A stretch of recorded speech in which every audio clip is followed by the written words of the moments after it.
Hallo, ich bin der Sandmann. Ich zeige Ihnen nun, wie Sie das Dichtungsreparaturset verwenden.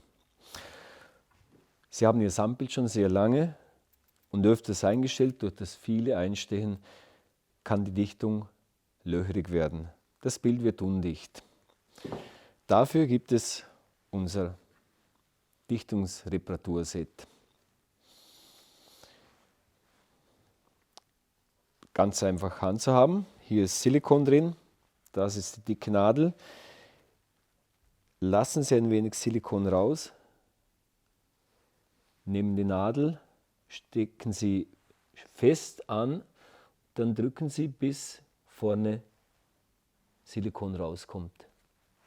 So, rein ins Loch, bis Sie anstehen und dann ein Strich, 1,5 Striche Silikon reindrücken. Zupp, fertig, das Bild ist wieder dicht. Trocknen lassen, nach einem Tag können Sie das Bild wieder drehen und richtig einstellen.